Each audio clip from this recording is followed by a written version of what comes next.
எல்லாருக்கும் வணக்கம். இன்றைக்கு நாங்க பார்க்க போற குறள் 37வது குறள். அதிண்ட தலைப்பு திருவருளை இழந்தவர். குறள்: மலை கெடுத்தோர் மண் கெடுத்தோர் வான் கெடுத்தோர் ஞானம் தலை கெடுத்தோர் தற்கேடர் தாம். இந்த குறளின் பொருளை ஒவ்வொரு சொற்பொருளையும் நான் இந்த விளக்கத்தை கொடுத்துட்டு கடைசியில சொல்றேன்.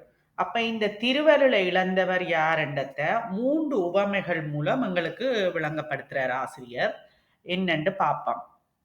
அப்ப திருவருளை இழந்தவர் விளக்கம் என்னண்டா, எல்லா உயிர்களுக்கும் நிலைக்களமாய் நின்று தாங்கியும் அவற்றை இயக்கியும் பெறுவது திருவருள். அப்ப எல்லா உயிர்களுக்கும் நிலைக்களமாக நின்று அதை தாங்கியும் இயக்கியும் பெறுவது திருவருள்.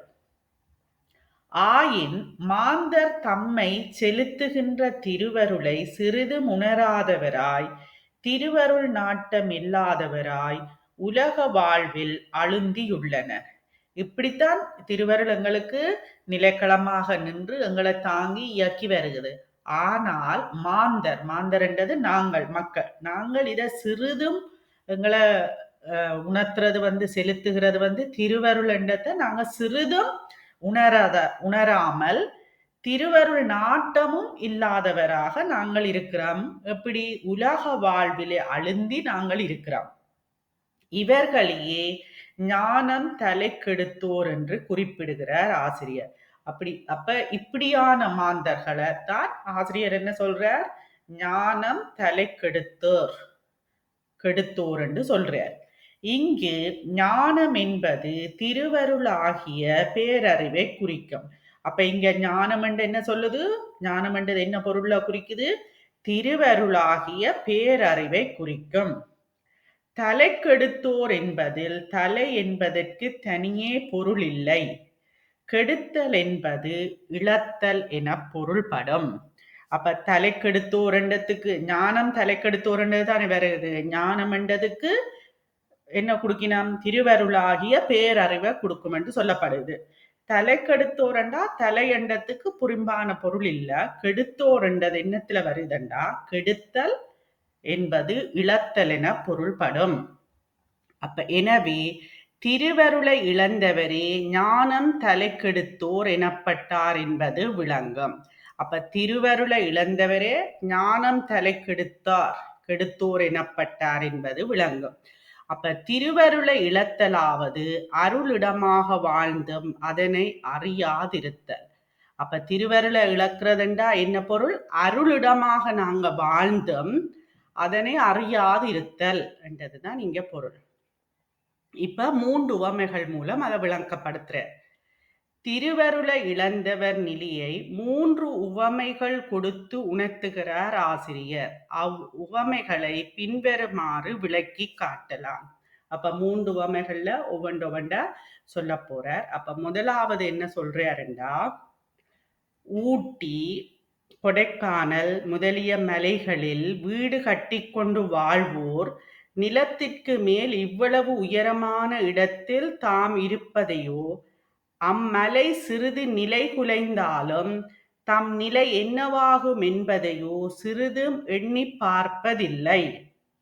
அப்ப மலைப்பிரதேசம் இது ஊட்டி கொடைக்கானல் இந்தியாவில இருக்கு. இப்ப நாங்கள் எடுத்தோம்டா ஹண்டி நுவரெலியா எல்லாம் மலை நாடு எங்களுக்கு. அப்ப அங்க மேல மலையில வீடு கட்டி இருக்கிறவர்கள் அந்த உயரமான இடத்துல அந்த மலை சிறிது நிலை குலைந்தாலும் தங்களோட நிலைமை என்னவாகும் என்றதை எண்ணி பார்க்கிறீங்க. அதை பற்றிய சிந்தனையே இல்லாமல் இருக்கிறார்கள். தங்களோட வெயில உலகியல் இன்பத்துல இருக்கினான். அதை பற்றிய சிந்தனையே இல்லை. இந்த மலை நில குலைஞ்சிட்டு தாண்டா எப்படி இருக்கும்? இப்ப நாங்கள் என்ன நிலநடுக்கம் எல்லாம் சொல்லுவோம், சும்மா தரையிலேயே நிலநடுக்கம் பெறுது. அப்ப மலையிலே எப்படி இருக்கும் வீடு கட்டி இருக்க? அதை பற்றிய சின்ன சிந்தனை கூட இல்லாமல் இருக்கிறான். அன்றாட வேலைகளில் மூழ்கி மலையே தமக்கு ஆதாரம் என்பதை அடியோடு மறந்து அவர்கள் வாழ்கிறார்கள். அப்ப இப்படி எழும்புறது, வேலைக்கு போறது, அன்றாட வேலைகள்ல மூழ்கி மலைதான் தங்களுக்கு ஆதாரம் என்பதை அறியாமல் இருக்கிறார்கள். அவர்களையே மலை கெடுத்தோர் என்று குறிப்பிடுகிறார். அப்ப அந்த மலைதான் தங்களுக்கு ஆதாரமா இருக்கிறன்ற சிந்தனையே நினைப்பே இல்லாமல் இருக்கிறார்களைத்தான் மலை கெடுத்தோர் என்று சொல்றார் ஆசிரியர். அதாவது மலையில் இருந்து கொண்டே அம்மலையின் உதவியை சிறிதும் உணராமல் வாழ்வோர் அவர்களைப் போன்றவரே திருவருள் நிதியை உணராதிருப்பர். அப்ப மலையின் எப்படி சொல்றார்? மலையில இருந்து கொண்டு அந்த மலையின் உதவிய நினைச்சு பார்க்கிறீல. அப்படி இருக்கிற ஆக்கள் தான் திருவருள் நிலையையும் உணராதிருப்பர். அவர்களை போன்றவர்கள் எப்படி அந்த மலையில இருந்து கொண்டு மலைதான் தங்களுக்கு ஆதாரமாக இருக்கிறன்றதை நினைக்காமல் இருக்கிற அவர்களை போன்றவர்கள்தான் திருவருள் நிலையை உணராதிருப்போர் என்று சொல்றார். அடுத்தது நிலமின்றி உயிர் வாழ்க்கை இல்லை. மாந்தர் நிலமில்லாமல் எதுவுமே இல்லை, உயிருக்கு வாழ்க்கையே இல்லை என்று சொல்லப்படுகிறது. மாந்தர் நிலத்தில் தோன்றி நிலத்தில் வாழ்ந்து நிலத்தில் மடிகிறார்கள். அப்ப நாங்கள் எல்லாருமே மாந்தர் என்றது மக்கள் நிலத்துல தோன்றி நிலத்திலேயே வாழ்ந்து நிலத்திலேயே நாங்கள் இங்க எரிக்கிறதோ புதைக்கிறதோ எல்லாமே இங்கதான் எங்களுக்கு 3 விஷயங்களும் நடக்குது. உடம்போடு கூடிய உயிர்கள் வாழ்வதற்கு வேண்டிய உணவு முதலிய நுகர்ச்சி பொருள்களை தந்து உதவுவது நிலமே. அப்ப நாங்க உடம்போடு தானே இந்த உயிர் தானே இந்த உடம்போட ரெண்டும் பொருத்தப்படுகிறது. நாங்கள் உண்மை விளக்கத்துல பார்த்தினாங்க படைத்தலண்டா என்னண்டு.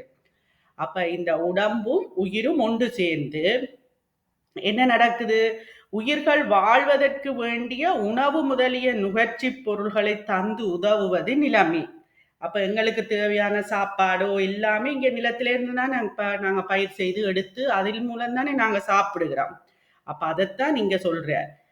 உயிர்கள் வாழ்வதற்கு வேண்டிய உணவு முதலிய நுகர்ச்சி பொருள்களை தந்து உதவுவது நிலமே. நுகர்ச்சி பொருள்னா நாங்கள் அனுபவிக்கிறோம். இங்க இருந்து நிலத்தில இருந்துதான் நாங்கள் எல்லாத்தையும் பயன்பெறுகிறோம். அதைத்தான் சொல்லப்படுகிறது. நிலத்தின் ஈர்ப்பு ஆற்றல் அன்றோ நம்மை எல்லாம் தாங்கி நிற்கிறது. அப்ப நிலத்தின் ஈர்ப்பு ஆற்றல்லாம் எங்களை எல்லாம் தாங்கி வச்சிருக்குது. இல்லாட்டிக்கு நாங்க இப்படி நிலத்துல இருக்கலாம் கொள்ளிலாம். அப்ப நிலத்தின் ஈர்ப்பு ஆற்றல்லாம் எங்களை எல்லாம் தாங்கி நிற்கிறது. இவ்வாறெல்லாம் தாய் போல தாங்குகிற நிலத்தின் உதவியை சிறிதும் நினையாமல் பொருள்களை ஈட்டும் முயற்சியிலேயே பொழுதையெல்லாம் போக்கி ஆடி ஓடி அலைவர் மாந்தர். அப்ப இந்த நிலம் எங்களுக்கு எப்படி இருக்குது? ஒரு தாயை போல தாங்குகிறது. இப்ப நாங்க ஏதும் துக்கம் இதுகள் அம்மாட்ட தானே எல்லாரும் போய் சொல்றது, அம்மா தானே அரவணைக்கிறது. அதை போல தாயை போல தாங்குகின்ற நிலத்தின் உதவிய ஒரு தரமே நினைச்சு பார்க்கிறீல. பொருள் ஈட்டுற முயற்சியில தான் பொழுதையெல்லாம் கழிக்கிறார்கள். ஆடியோடி அலைவர் மாந்தர் அவர்களையே மண் கெடுத்தோர் என்று குறிப்பிடுகிறார். அப்ப அவர்களைத்தான் மண் கெடுத்தோர் என்று குறிப்பிடுகிறார் ஆசிரியர். அதாவது மண்ணிடையே வாழ்ந்தும் அதன் உதவியை சிறிதும் எண்ணாதிருப்போர் அவர்களோடு ஒப்பர் திருவருள் நிலையை உணராதவர். அப்ப மண்ணோட வாழ்ந்தும் நாங்கள் இப்ப மண்ணோட தானே வாழ்றோம். நிலம் என்றது மண் தானே. அப்ப நாங்க மண்ணிடையே வாழ்ந்தோம், நிலத்தோட வாழ்ந்தோம், அதுன்ற உதவியை சிறிதும் எண்ணாதிருப்போர் அவர்களோடு ஒப்பர் திருவருள் நிலைய உணராதவர். அப்ப திருவருள் நிலைய உணராதவர் யார்? இப்படி மண்ணோட வாழ்ந்தும் அதை பற்றி நினைக்காதவர்களை சொல்றார். முதலாவது சொன்னது மலையில இருந்து மலையோட வாழ்ந்தும் அதை பற்றி அறியாதவர்கள். இப்ப நிலத்தோட வாழ்ந்தும் மண்ணோட வாழ்ந்தும் அதை பற்றி அறியாதவர்கள். அடுத்தது 3வது, வான் எல்லா பொருள்களுக்கும் இடமாய் அவற்றை இருக்க செய்கிறது. வான் என்றது எல்லா பொருள்களுக்கும் இடமாய் அவற்றை இருக்க செய்கிறது. மாந்தர் போய் வந்து இயங்குவதற்கு இடம் தருகிறது. வானாகிய வெளியில் உலவும் மாந்தர் அவ்வெளியின் உதவியை சிறிதேனும் நினைத்து பார்ப்பதுண்டா? அப்ப வான் என்றது இடம். எங்களுக்கு வான் தான் எங்களுக்கு இடமாக இருக்கிறது. வெளியாக இருந்து நாங்கள் எல்லாமே வானுக்குள்ளதான், வெளி இல்லாமல் எதுவுமே இல்லை. அப்ப அதையும் நாங்கள் அதுதான் எங்களுக்கு வான்தான் இடம் தருகிறது. அதையும் நாங்கள் அந்த வெளியில தான் உலவும் மாந்தர் அவ்வெளியின் உதவியை சிறிதேனும் நினைத்து பார்ப்பதுண்டா என்ற கேள்வி கேள்படுகிறது. வெளியானது இடம் தருவதனால் அன்றோ மக்கள் நடமாட முடிகிறது. இப்ப வெளி இல்லாட்டிக்கு நாங்கள் நடமாட முடியாது. இப்ப எல்லாத்துக்கும் ஒரு வெளி இருக்கு. இப்ப 2 சுவருக்குள்ள இருக்க இப்ப எல்லாத்துக்கையும் வெளி இருக்கிறபடியாத்தான் நாங்கள் எல்லாமே இங்க இருக்க முடியுது. இல்லாட்டிக்கு இருக்க முடியாது. அதைத்தான் என்ன சொல்லப்படுகிறது? வெளியானது இடம் தருவதனால் அன்றோ மக்கள் நடமாட முடிகிறது. அதனை மறந்து தம் திறனாலேயே நடமாடுவதாக அவர்கள் எண்ணிக்கொள்கிறார்கள். அப்ப அதை மறந்துட்டு தங்கட திறமையாலதான் நாங்கள் நடக்கிறோம் ஓடுகிறோம் என்று நினைக்கிறோம். ஆனா அதுக்கு காரணம் எல்லாமே வெளிதான். அவர்களையே வான் கெடுத்தோர் என்று குறிப்பிடுகிறார் ஆசிரியர். அப்படி வான் வெளியே மறந்து தாங்கள்தான் எல்லாம் என்று நினைக்கிறவையத்தான் ஆசிரியர் வான் கெடுத்தோர் என்று குறிப்பிடுகிறார். அதாவது வானாகிய வெளியில் இயங்கியும் அதன் உதவியை சிறிதும் எண்ணாதிருப்போர். வானாகிய வெளியில இயங்கி கொண்டு வான் தான் எங்களுக்கு எல்லாம் வெளியையும் கொடுக்குது. இல்லை வெளி இல்லாட்டிக்கு எங்களால இருக்கவே முடியாது. அப்ப வானாகிய வெளியில் இயங்கியும் அதன் உதவியை சிறிதும் எண்ணாதிருப்போர் அவர்களோடு ஒப்பர் தம்மை இயக்குகிற திருவருளை உணராதிருப்போர். அப்ப எப்படி அந்த வான்வெளியில நாங்க வாழ்ந்து கொண்டு அந்த வெளியை பற்றிய சிந்தனை இல்லாமல் இருக்கிற அவர்களை போல இந்த திருவருளையும் இதண்டு கொண்டு அதை பற்றிய சிந்தனையே இல்லாமல் இருக்கிறவர்களைத்தான் இப்படி ஒப்பிட்டு சொல்றார். வான் கெடுத்தோர் என்று சொல்லப்படுகிறது. அப்ப முதல் மலை கெடுத்தோர், பிறகு நிலம் கெடுத்தோர், இங்க வான் கெடுத்தோர் என்று 3 உவமைகள் மூலம் சொல்லி இருக்கிறார். 3 உவமைகள் சொல்ல காரணம் என்ன? இந்த 3 உவமைகளையும் ஏன் சொல்றாருண்டா, இச்செய்யுளில் ஞானமாகிய திருவருளுக்கு உவமையாக மலை.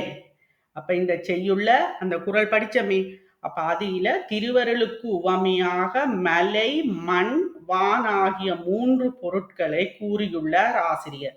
திருவருளுக்கு உவமையாக 3 பற்றி சொல்றார். மலை, மண், வான். முதலாவது பார்த்தமே மலை உச்சியில வீடு கட்டுறது, பிறகு இங்க மண்ணோட நாங்கள் உணவு உற்பத்தி செய்கிறது, பிறகு இந்த வானண்டது வெளி. அந்த 3ஐயும் இவ்வாறு ஒரு பொருள் மேல் 3 உவமைகளை கூறுவது எதற்கு? அப்ப இவ்வாறு ஒரு பொருள் மேல இப்படி இந்த திருவருளுக்கு 3 ஒரு பொருளுக்கு மேல ஏன் 3 உவமைகளை கூறுவது எதற்கு என்ற கேள்வி கேள்படுகிறது. அப்ப இதற்கு பின்வருமாறு விடை கூறலாம். அப்ப இப்படி ஒரு பொருளுக்கு ஏன் 3 உவமைகள் என்றதுக்கு பின்வருமாறு விடை கூற போயினாம். அதுக்கு விளக்கம். திருவருள் எங்கும் வியாபித்து நிற்பது. திருவருள் எங்கும் வியாபித்து இருப்பது, வியாபகமாகத்தான் இருக்குது. எங்கும் இருப்பதை மேல் கீழ் புடை, புடி என்றது பக்கம், மேலண்டது மேல, கீழ் புடி என்றது பக்கம் என்னும் மூவிடங்களாக விரித்து கூறலாம். அப்ப திருவருள் எங்கும் வியாபித்து நிற்பது எங்கும் என்பதை, எங்கும் என்பதைன்னா மேல் கீழ் பக்கம், புடி என்றது பக்கம், எல்லா பக்கமும் அதைத்தான் எங்கும் என்றதுக்கு சொல்லினான். மூவிடங்களாக விரித்து கூறலாம் அல்லவா என்ற கேள்வி. உமாபதி சிவம் அவ்வாறு கொண்டு அவ்விடங்களில் பரந்தி நிற்கும் திருவருளுக்கு தனித்தனியே உவமை சொல்ல புகுந்து முறையே மலியையும் மண்ணையும் வானாகிய வெளியையும் கூறினார் எனலாம். அப்ப இந்த உமாபதி சிவாச்சாரியார்ட்ட புத்தகம் தானே இந்த திருவருட்பயன், அவர் 8 நூல்களை இயற்றினார். அப்ப அதுகிலே அவர் என்ன சொல்றார், அந்த அவ்வவ்விடங்களில் பரந்தி நிற்கும் திருவருளுக்கு தனித்தனியே உவமை சொல்ல புகுந்து, ஒவ்வொன்றுக்கும் தனித்தனியே எந்தெந்த இடத்துல இருக்கிறதுக்கு தனித்தனியே உவமை சொல்ல புகுந்து அந்த ஓடர்ல முறையே மலியையும் மண்ணையும் வானாகிய வெளியையும் கூறினான் எனலாம். அந்த ஓடர்ல மேல் கீழ் புடி என்றது பக்கம். அப்ப பக்கம் எல்லாம் வெளி இருக்கிறதுல தானே நாங்க இருக்கக்கூடியதா இருக்குது நடமாட. அந்த ஓடர்ல அவர் சொல்றார், மேல் என்பதற்கேற்ப மலையும், மேலண்டா மலை, கீழ் என்பதற்கேற்ப மண்ணும், உலவும் இடமாகிய புடை என்பதற்கு ஏற்ப வானம் பொருந்திய உவமைகள் ஆயின. அப்ப நாங்க உலாவுற எல்லாத்துக்கும் எங்களுக்கு இடைவெளி இருக்கிறபடியத்தானே நாங்கள் உலாவக்கூடியதா இருக்குது. அத புடை அண்டு சொல்லி இதுக்கு விளக்கம் கொடுக்குற. அப்ப வான் என்றது புடை. இதற்கு முந்திய செய்யுளில் தரையை அறியாது தாமே திரிவர் என்று கூறி, இதற்கு முந்திய செய்யுள் என்றா இப்ப நாங்க 37வது பார்க்கிறோம். அதுக்கு முதல் பார்த்த செய்யுள் 36வது செய்யுள். அதுல என்ன சொல்றாருண்டா, இதற்கு முந்திய செய்யுளில் தரியை அறியாது தாமே திரிவர் என்று கூறி கீழிடமாகிய நிலத்தை எடுத்து காட்டி அதுபோல திருவருள் அனைத்து பொருள்களையும் தாங்கி நிற்றலை உணர்த்தினார். அப்ப 36வது குறள்ல நாங்க பார்த்தனாங்க நிலத்தை தான் கீழண்டு, அந்த நிலம்தான் எங்கள் எல்லாரையும் தாங்கி பிடிக்குது. இப்ப நாங்க நினைக்கிறோம் நான் தான் நடக்கிறேன், நிலம்தான் என்ன நடக்க வைக்குது, என்ன தாங்கி பிடிக்குது, அது எல்லாத்தையும் நாங்கள் அறியாமல் இருக்கிறோம். அதை பற்றி தான் சொல்றார் போன குறள்ல. அதுபோல திருவருள் அனைத்து பொருளையும் தாங்கி நிற்றலை உணர்த்தினார். அப்ப எப்படி நிலமங்கள் எல்லாத்தையும் தாங்கி பிடிக்குதோ அதுபோல திருவருள் எங்கள் எல்லாத்தையும் அனைத்து பொருள்களையும் தாங்கி நிற்றலை உணர்த்தினார். அப்ப திருவருள் தான் எல்லாத்துக்கும். அப்படியானால் மேல் புடை ஆகிய இடங்களில் திருவருள் தாங்கி நிற்றல் இல்லையோ என்னும் ஐயம் மாணவர்க்கு எழலாம் அல்லவா? அப்ப கீழே தான் திருவருள் தாங்கி நிற்குதோண்டா, பிறகு மேல இடையில வானண்டது வருதல்லோ புடை பக்கம், அதுகில திருவருள் இல்லையோ என்ற மாணவர்களுக்கு ஐயம் எழலாம் அல்லவா? அவ்வையம் அறுத்தற் பொருட்டே மலையும் மண்ணும் வானும் போல. அந்த ஐயத்தை சந்தேகத்தை நீக்கிறதுக்காக, அறுத்தலண்டா நீக்கிறதுக்காக, மலையும் மண்ணும் வானும் போல மேல் கீழ் புடை ஆகிய எவ்விடத்திலும் தாங்கி நிற்பது திருவருளே என இச்செய்யுளில் வரையறுத்து கூறி முடித்தார் என்பது உணர்தற்குரியது. அப்ப இந்த ஓடர்ல மலையும் மண்ணும் வானும் போல மேல் கீழ் புடை ஆகிய எவ்விடத்திலும் எல்லா இடத்திலையும் தாங்கி நிற்பது திருவருளே என்றத இந்த செய்யுள்ள எங்களுக்கு சொல்லி இருக்கிறார். இவ் உவமை மூன்றனுள் மலை என்பது மண்ணில் அடங்கி நிற்பது. இந்த 3 உவமைகளையும் மலை என்பது மண்ணில் அடங்கி நிற்பது, அந்த மண்ணோ வானிலை அடங்கி நிற்பது. இந்த 3க்கும் உள்ள இயைபு கருதியே மலை மண் வான் என அந்த வரிசை முறையில் நிறுத்தினார் ஆசிரியர். அப்ப மலை என்றது மண்ணுக்குள்ளதான் நிற்குது, மலை என்றது மண்ணில இருந்து தானே. அப்ப இந்த மண் வானத்துக்குள்ளதான் வானில தான் அடக்கி இருக்குது. அப்ப இந்த 3ஐயும் அந்த வரிசையில தான் சொல்லி இருக்கிறார் ஆசிரியர். இங்கு ஓர் வினா எழலாம். மலை மண் உள்ளிட்ட எல்லாவற்றையும் தன்னுள் அடக்கி நிற்பது வான்தானே. வானத்துக்குள்ளதான் மண் மலை எல்லாம் இருக்குது. அப்ப அங்க கேள்வி கேள்படுது, தன்னுள் அடக்கி நிற்பது வான்தானே. அந்த வான் ஒன்றையே திருவருளுக்கு உவமையாக கூறினால் போதுமே. அப்ப எல்லாத்தையும் அடக்கி நிற்கிறது எது? வான்தானே, வெளிதானே, புடை. அப்ப அது அந்த வானை மட்டும் உவமையாக சொன்னால் போதும் தானே என்று கேள்படுகிறது. பிறவற்றை கூறுதல் எதற்கு? ஏன் மற்றது மலிய மண்ண கூறுவான், வான் என்று மட்டும் சொன்னா போதும் தானே என்று கேட்டால், இவ்வாறு கேட்பது பொருந்துவதே. அப்படி கேட்கலாம் தானே என்றா அதுக்கு விளக்கம் கொடுக்கிற. நாம் அறிந்த பொருள்களிலே மிகவும் பெரியது வானமே. நாம் அறிந்த பொருட்கள்ல மிகவும் பெரியது வானமே. அதுவே பிற பொருள்கள் எல்லாவற்றையும் தன்னுள்ளே அடக்கி கொண்டு விரிந்து நிற்பது. இப்ப வானத்துக்குள்ளதான் எல்லாமே இருக்குது, யோசிச்சு பார்த்தீங்களா? அதுக்குள்ளதான் எல்லாம் அடங்கி நிக்குது, தன்னுள்ளே அடங்க கொண்டு விரிந்து நிற்பது. அது பற்றியே எங்கும் நிறைந்து நிற்பதாகிய திருவருளை வானென உருவகப்படுத்தி கூறினர் பெரியோர். அதனாலதான் எங்கும் நிறைந்து நிற்பதாகிய திருவருளை வானென உருவகப்படுத்தி எங்களுக்கு சொல்லி இருக்கிறான். அருள் வெளியெனவும் சிதாகாசம் எனவும் சிற்பர வியோமம் எனவும் வரும் வழக்குகளை காணலாம். அப்ப இப்படி இந்த வானுக்கு இப்படி வருது. சிதாகாசம், அருள்வெளி, சிற்பர வியோமம் எனும் வழக்குகளில் காணலாம். தன் அருள் வெளிக்குள்ளே அகிலாண்ட கோடியெல்லாம் தங்கும்படிக்கு இச்சை வைத்து என்பது தாயுமானவர் வாக்கு. அப்ப தாயுமானவர் பாடல்ல வருகுது. தன்னருள் வெளிக்குள்ளே அகிலாண்ட கோடியெல்லாம் தங்கும்படி இச்சை வைத்து என்பது தாயுமானவர் வாக்கு. வானாகிய வெளியொன்றையே திருவருளுக்கு உவமையாக கூறுவது பொருந்துமாயினும் மாணவர் எளிதில் விளங்கிக் கொள்வதற்காக மேலே தாங்கி நிற்பது மலை, கீழே தாங்கி நிற்பது மண், இடையே உலவுவதற்கு இடம் கொடுப்பது வான் என்ற முறையில் அம்மூன்றையும் உவமையாக கூறி மேல் கீழ் புடை என எவ்விடத்தும் உயிர்களுக்கு தாரகமாயிருப்பது திருவருளே என தெரிவித்தார் ஆசிரியர் என கொள்ளலாம்.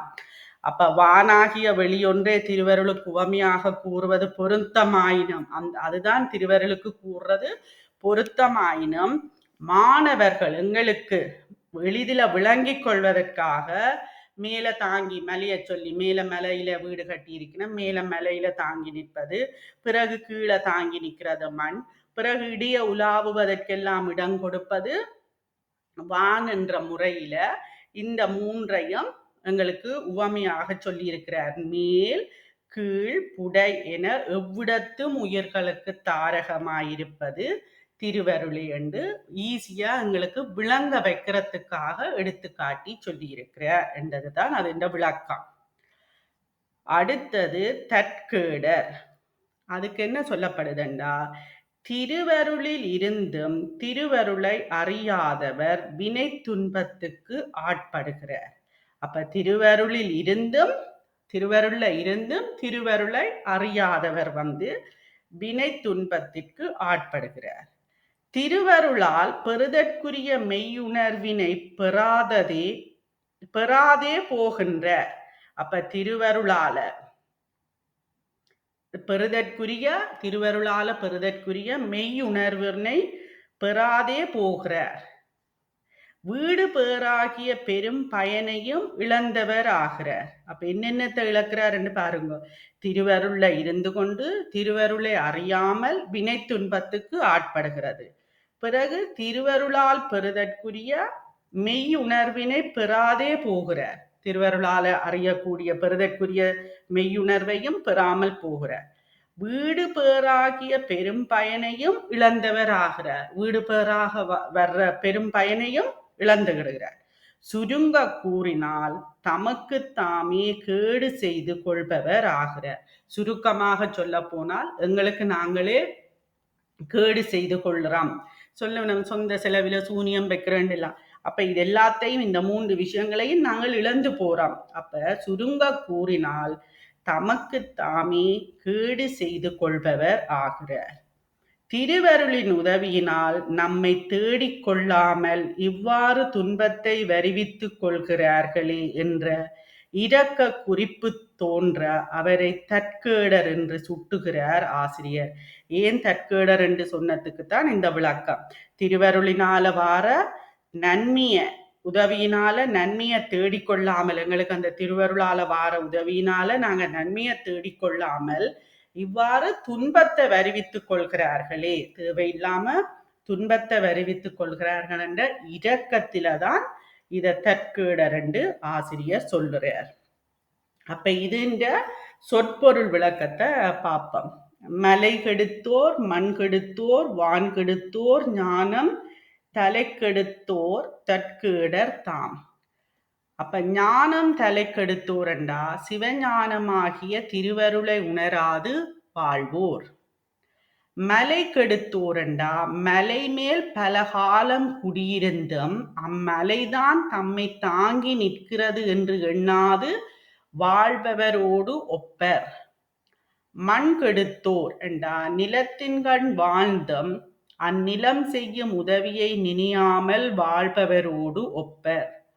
வான் கெடுத்தோர் வானாகிய வெளியில் தாம் உலாவியம் அவ்வானே தாம் இயங்குவதற்கு இடம் கொடுப்பதென்பதை உணராது வாழ்பவரோடு ஒப்பர். தற்கேடர் இவ்வாறு திருவருளை உணராது வாழ்பவர் தமக்குத் தாமே கேடு செய்து கொள்பவர் ஆவர் என்ற பொருள்ல தான் இந்த சொற்பொருள் விளக்கம் சொல்லப்பட்டு இருக்கிறது.